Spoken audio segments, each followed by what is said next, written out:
The transport ship landed on Nexus Prime with a loud metal sound. Smoke came out from its engines as the doors opened slowly. Commander Kethvos stood near the processing area with his arms crossed. He was a tall creature with blue skin and 4 eyes. Each eye could look in a different direction. This helped him watch many prisoners at the same time. The Galactic Arena was his home. He had worked here for 30 cycles. He had seen thousands of fighters come through these doors. Most of them died on the sand within their first week. Some lasted longer. A few became champions, but all of them feared him. All of them respected the arena. Today's transport came from the outer systems. Kethvos looked at his data pad. There were 12 new prisoners. 11 of them were common criminals from known worlds, but the 12th one was different. The 12th one came from a planet called Earth. Kethvos had heard about Earth. The Galactic Council had made first contact with this world only 2 years ago. The reports said the humans were weak. They had no claws. They had no poison. They had no hard shell to protect their bodies. They could not see in the dark. They could not hear very well. They were slow compared to most species. The reports called them unremarkable. The prisoners walked out of the transport in a single line. Heavy chains connected their hands and feet. Guards with electric spears stood on both sides. Kethvos watched each prisoner carefully. He could tell a lot about a fighter just by watching them walk. The Gorvian was strong but stupid. He would last maybe 10 fights. The 2 Emnari brothers were clever but too thin. They would break easily. The Vrixal female had good instincts but too much fear in her eyes. Fear killed faster than any weapon. Then he saw the human. She was small, very small. The top of her head barely reached the shoulder of the Gorvian in front of her. Her skin was a light brown color, soft and smooth with no protection at all. Her hair was black and cut short. Her eyes were dark and calm. Too calm. Kethvos felt something strange when he looked at her. He could not explain it. She walked with the same chains as everyone else. She wore the same gray prisoner clothes, but something about her was different. "What is that little thing?" one of his guards asked. The guard was laughing. Did someone bring their pet by mistake? The other guards started laughing too. Even some of the prisoners looked at the human with confusion. What was such a small and weak creature doing here? Kethvos learned from his data pad that her name was Maya Chen. She was something called a sergeant in her planet's military. She had been captured during a failed diplomatic mission. The details were not clear. Something about a misunderstanding. Something about violence. The report said she had killed 3 Torvian soldiers before they could stop her. Kethvos found this hard to believe. Torvians were twice her size. They had thick skin and powerful arms. How could this tiny human kill 3 of them? He decided it must be a mistake in the report. The prisoners were taken to the processing room. Here they would be scanned, marked, and given their cell assignments. Kethvos followed them inside. He wanted to see the human up close. Maya Chen stood quietly while the machine scanned her body. She did not fight. She did not cry. She did not ask questions. She simply stood there and watched everything around her. Kethvos noticed that her eyes moved constantly. She looked at the guards. She counted them. She looked at their weapons. She studied them. She looked at the doors. She measured the distances. She looked at the ceiling. She found the cameras. This one is observing, Kethvos thought. This one is learning. "Human," he said, walking toward her. "Do you know where you are?" Maya Chen looked up at him. Her face showed no fear.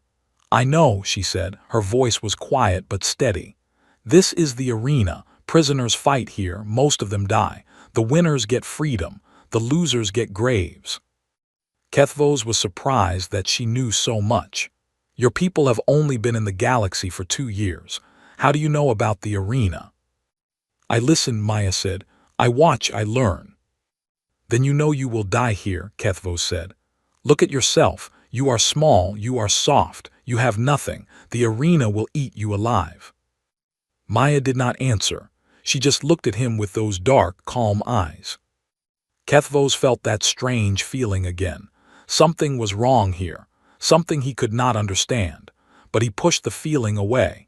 He had seen too many prisoners to be worried about one small human. "Put her in the fodder tier," he told his guards. "She fights tomorrow." The fodder tier was for the weakest prisoners. They were sent into the arena first to warm up the crowd. They usually died within seconds. Their deaths were fast and forgotten. "Who is her opponent?" one guard asked. "Give her to Raxthal," Kethvos said. The guards looked at each other with surprise. Raxthal was a Vrixal champion. He was 8 feet tall with blades on his arms that could cut through metal. He had killed 43 opponents. No one in the fodder tier had ever survived more than 10 seconds against him. "Commander," the guard said carefully, "that seems extreme. She is just a human." "Exactly," Kethvos said. "The crowd wants to see what humans can do. Let them see, it will be quick." As the guards took Maya Chen away, Kethvos watched her go. She walked with her head up. She did not look scared. She did not look sad. She looked like she was thinking. For a moment, Kethvos wondered if he was making a mistake, but then he laughed at himself. She was just a human. Small, soft, weak. Tomorrow, Raxthal would tear her apart in front of 50,000 screaming fans. Her death would be just another show. He was sure of it. That night, Maya Chen sat alone in her cell. The walls were cold stone. The bed was hard metal. A small window showed the 3 moons of Nexus Prime.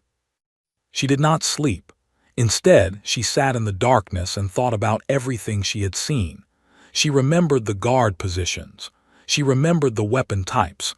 She remembered the door codes she had watched the guards enter. She thought about tomorrow. She thought about the arena. She thought about the creature called Raxthal. And slowly, quietly, she began to plan. The arena was loud. 50,000 aliens filled the seats. They screamed and shouted in 100 different languages. The sound was so strong that Maya could feel it in her chest. It was like standing inside a thunderstorm. She stood in the dark tunnel that led to the fighting ground. 2 guards stood behind her with electric spears. They were laughing and making jokes about how fast she would die. 20 seconds, one guard said. "I bet 20 seconds. "Too long," the other guard said. "Raxthal is hungry today. 10 seconds, maybe less." Maya did not respond to them. She was looking at the arena through the tunnel opening. The fighting ground was a large circle of sand. Bright lights shone down from above. Giant screens showed close-up images of the crowd. Everyone was excited. Everyone wanted blood. A voice spoke through the speakers. It was loud and dramatic. The announcer was introducing the next fight. "Ladies and gentlemen and creatures of all kinds, welcome to the main event of the morning. In the red corner, we have a new challenger. She comes from a tiny planet called Earth.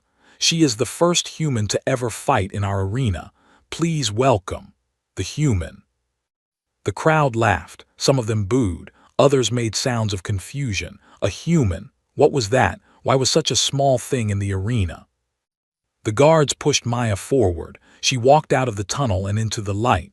The sand was soft under her feet. The heat from the lights was strong on her skin. She looked around at the crowd.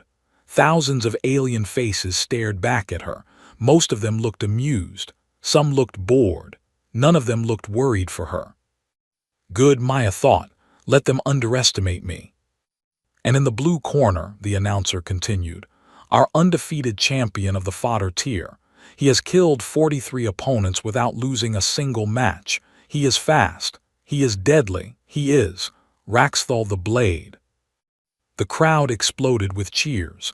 A gate on the other side of the arena opened. Raxthal walked out slowly. He wanted everyone to see him.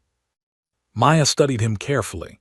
He was even bigger than she expected, 8 feet tall at least. His body was covered in hard black shell, like armor made of bone. His arms ended in long curved blades instead of hands. The blades looked sharp enough to cut through stone. His head was insect-like with many small eyes and sharp teeth. He saw Maya and stopped walking. For a moment, he just stared at her. Then he made a sound. It took Maya a second to realize he was laughing. "This is my opponent," Raxthal said. His voice was deep and rough. "This little soft thing, is this a joke?" The crowd laughed with him. Up in the VIP section, Commander Kethvos watched with his 4 eyes. He was drinking something blue from a tall glass. He looked relaxed. He expected this to be over quickly. A guard came to Maya and gave her a weapon. It was a short sword, old and dull. The edge was barely sharp. It was the worst weapon in the arena's collection. They gave it to her as an insult.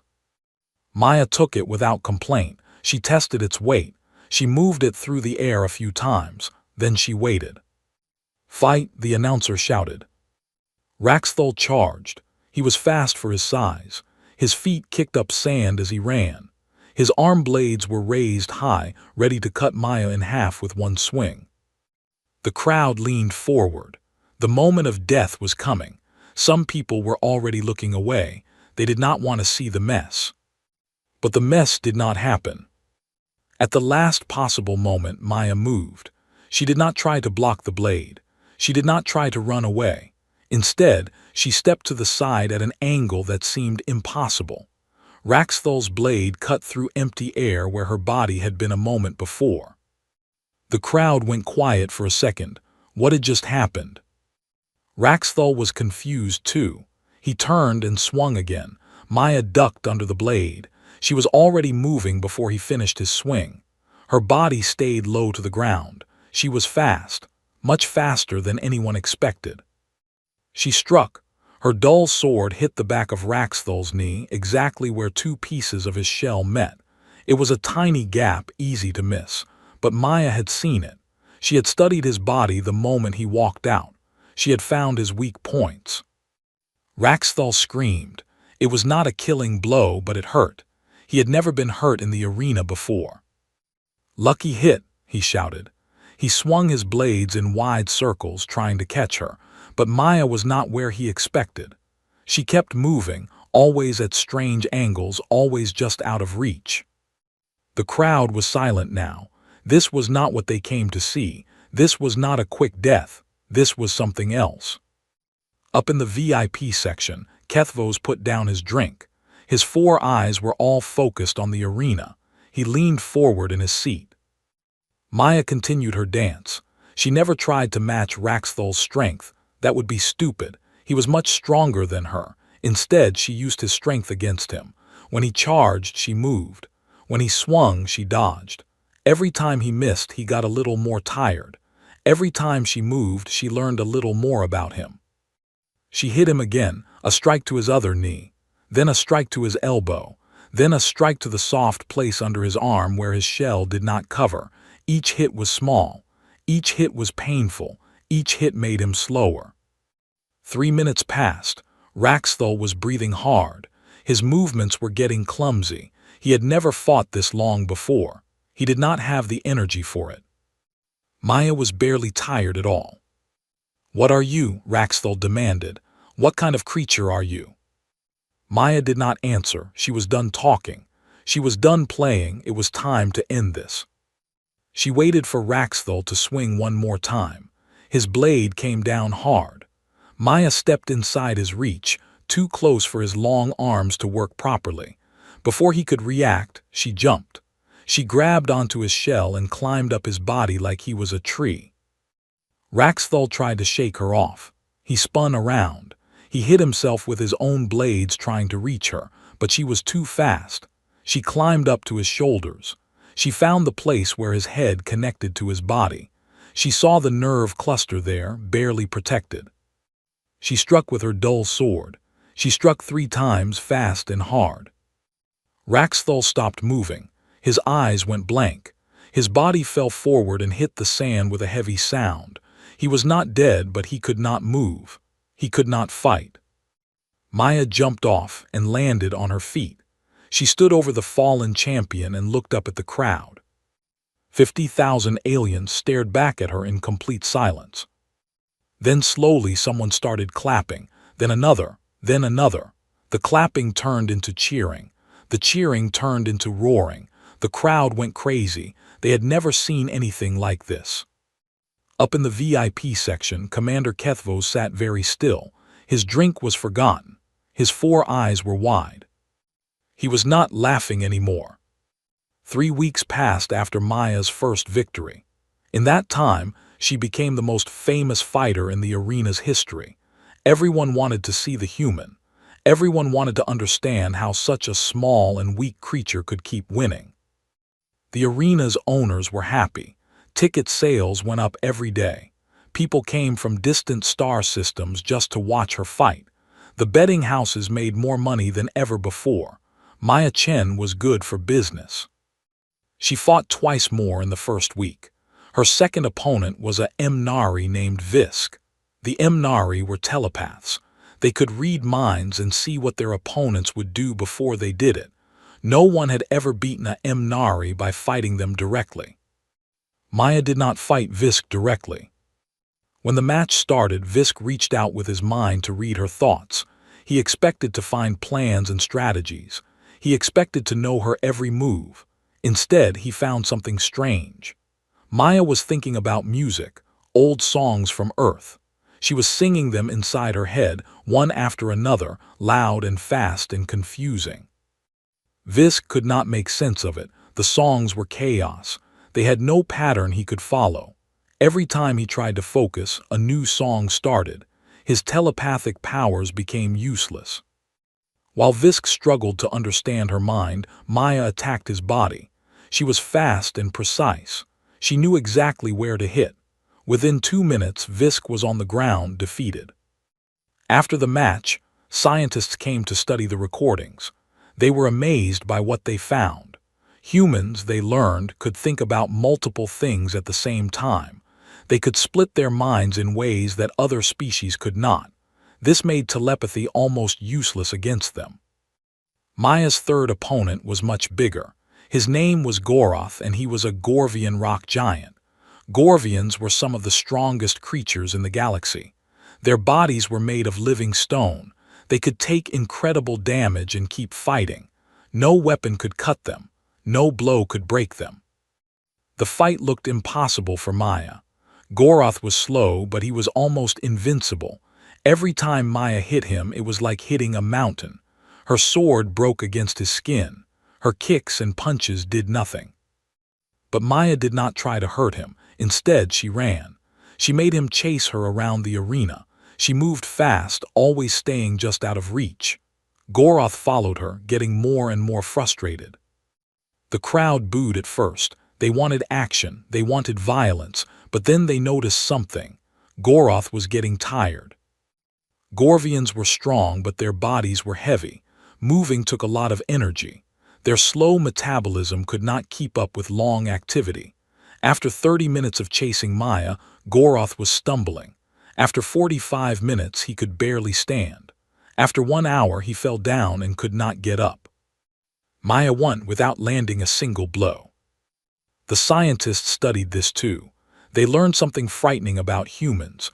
On Earth, humans had hunted animals by chasing them, not by being faster but by lasting longer. Humans could keep moving for hours, days even. They did not stop. They did not give up. They wore their prey down until it could no longer run. This was called persistence hunting, and it was terrifying. Commander Kethvos read all the reports about Maya. He learned about human endurance. He learned about their ability to heal quickly from injuries. He learned about their adaptable diet, how they could eat almost anything. He learned about their brains, how they could solve problems and create tools and work together in groups. The more he learned, the more worried he became. "She is learning too," one of his officers told him. "Every fight she gets better. She studies her opponents. She finds their weaknesses. She never makes the same mistake twice." Kethvos knew this was true. He had watched the recordings. Maya was not just fighting to survive. She was collecting information. Every battle taught her something new about alien biology. Every victory gave her more confidence. And she was doing something else too, something that worried Kethvos even more. She was making friends. In the prisoner cells, Maya spent her time between fights talking to other prisoners. She learned their languages quickly. Humans, it turned out, were very good with languages. Their brains could adapt to new sounds and patterns easily. She talked to a Torvian named Krell who had been a soldier. She talked to two Emnari sisters who had been thieves. She talked to an old Vrixal engineer who knew how the arena's systems worked. She asked them questions about their homes, their lives, their hopes. She also asked them questions about the arena. How did the power systems work? Where were the weapon storages? How many guards were on duty at night? What were the security codes? She is planning something, Kethvos told the arena's owners.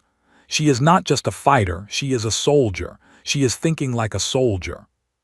The owners laughed at him. She is one small human, they said.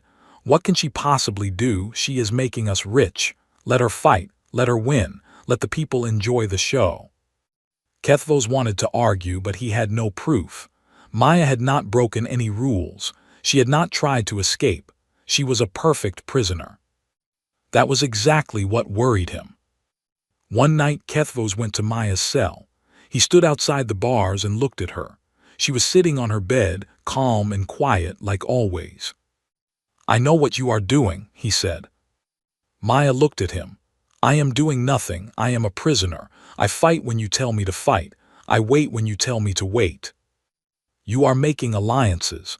You are gathering information. You are preparing for something." Maya smiled. It was a small smile, but it made Kethvos feel cold inside. "On Earth," she said, "we have a saying, hope for the best, prepare for the worst." She paused. "I am just preparing, Commander, that is all." Kethvos stared at her for a long time. He wanted to kill her right there. He wanted to end whatever she was planning before it started, but he could not. She was too valuable. She made too much money for the arena. So he did nothing. He walked away from her cell. He told himself he was being paranoid. She was just one human, one small, soft, weak human. What could she possibly do against an entire arena full of guards and weapons and security systems? But deep inside, a small voice whispered to him. It told him that he was making a mistake. It told him that this human was more dangerous than any champion the arena had ever seen. He should have listened to that voice. Back in her cell, Maya waited until his footsteps faded away. Then she reached under her mattress and pulled out a small piece of metal. She had stolen it during her last fight. She had hidden it carefully. It was the key to everything. She smiled again in the darkness. The plan was almost ready. Soon, very soon, the arena would learn what humans could really do when they worked together. And by then, it would be too late to stop them. The night was dark and quiet when everything changed. Most of the arena staff had gone home. Only the night guards remained, walking their routes and watching their screens. They were bored. Nothing ever happened at night. Maya sat in her cell and counted the seconds. She had spent weeks preparing for this moment. Every detail was planned. Every risk was calculated. She knew the guards' schedules by heart. She knew which cameras had blind spots. She knew which doors had weak locks. The piece of metal she had stolen was actually a power regulator from the arena's lighting system. The old Vrixal engineer, whose name was Torven, had told her exactly what to do with it. Torven had worked on the arena's construction 50 years ago. He knew every wire and every circuit. At exactly midnight, Maya used the metal piece to short-circuit the power box in her cell wall. The electricity made a small spark. Then all the lights in the prisoner section went dark. For 3 seconds, nothing happened. The backup generators needed 3 seconds to activate. Maya had planned for those 3 seconds. In the darkness, she moved. She pushed open her cell door. The electronic lock had released when the power died. She ran down the corridor, silent and fast. She had memorized the path. She did not need light. She reached Torven's cell first. The old engineer was waiting at his door. "Did it work?" he whispered.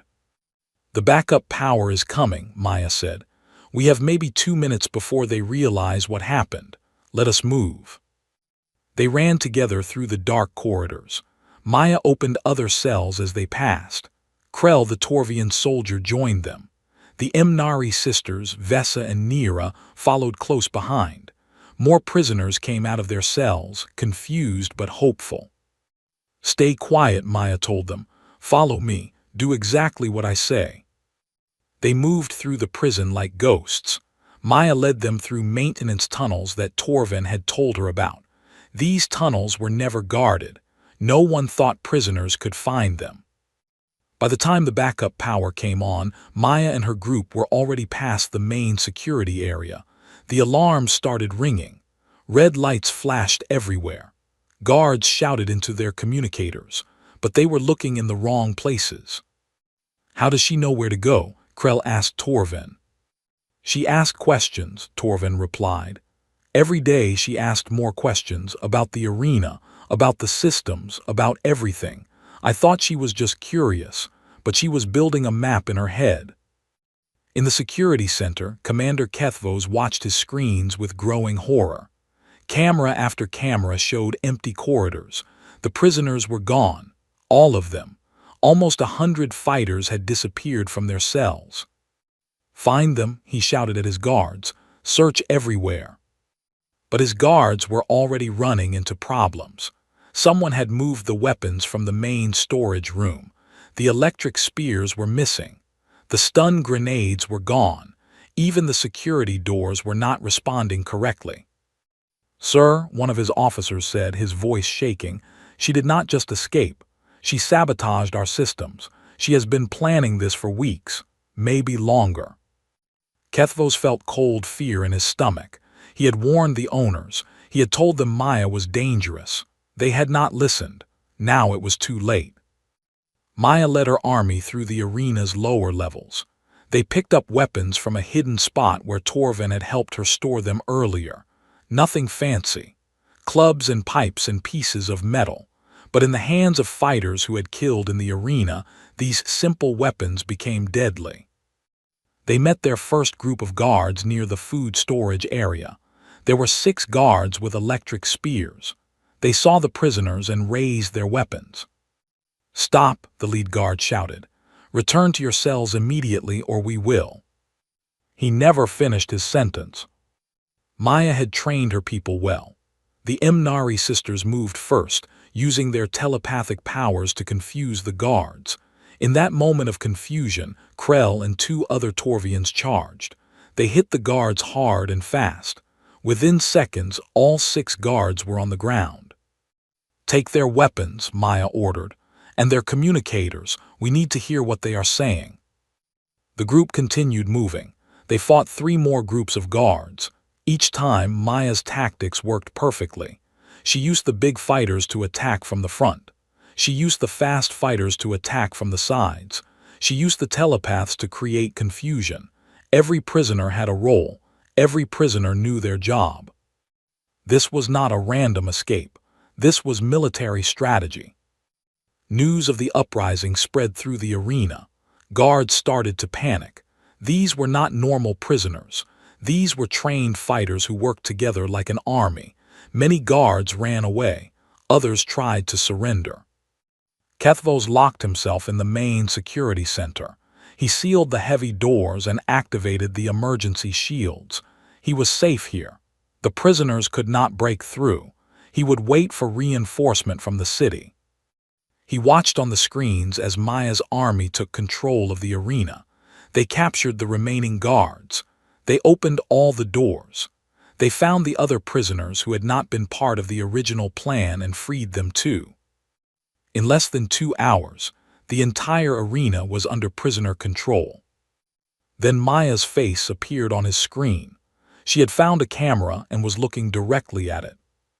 "Commander Kethvos," she said, "I know you are watching. I know you are hiding in your little room. You think you are safe there." Kethvos did not respond. He just watched, his 4 eyes wide with fear. "Let me tell you something about humans," Maya continued.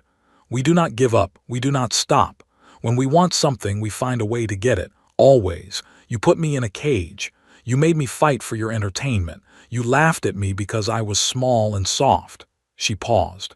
"You should have killed me when you had the chance." The screen went dark. For a moment, Kethvos relaxed. She was just trying to scare him. She could not reach him here. The security center was the most protected room in the arena. The walls were thick. The doors were strong. No one could. He heard a sound behind him, a grinding noise, metal against metal. He turned around slowly. The ventilation grate in the ceiling was opening. A face appeared in the dark opening. It was one of the Mnari sisters. She smiled at him with too many teeth. "Hello, Commander," she said. "The human sends her greetings." Kethvos tried to run for the door, but more figures were already dropping from the ceiling. They grabbed him before he could take 3 steps. They pulled him down. They took his weapons. A few minutes later, Maya walked through the main door. The prisoners had opened it from inside. She stood in front of Kethvos, who was now tied to a chair. "You thought I only planned one way in," she said. "That is the difference between your people and mine. We always have a backup plan. We always think 3 steps ahead." Kethvos looked at her with something like respect and something like terror. "What do you want?" he asked. Maya pointed to the communication console behind him. It controlled the arena's broadcast system. It could send messages across the entire galaxy. "I want to talk to everyone," she said, "and you are going to help me." Commander Kethvos had no choice. Maya stood over him with a captured electric spear. Around her stood 100 former prisoners, all watching and waiting. They had taken everything from him: his weapons, his guards, his power.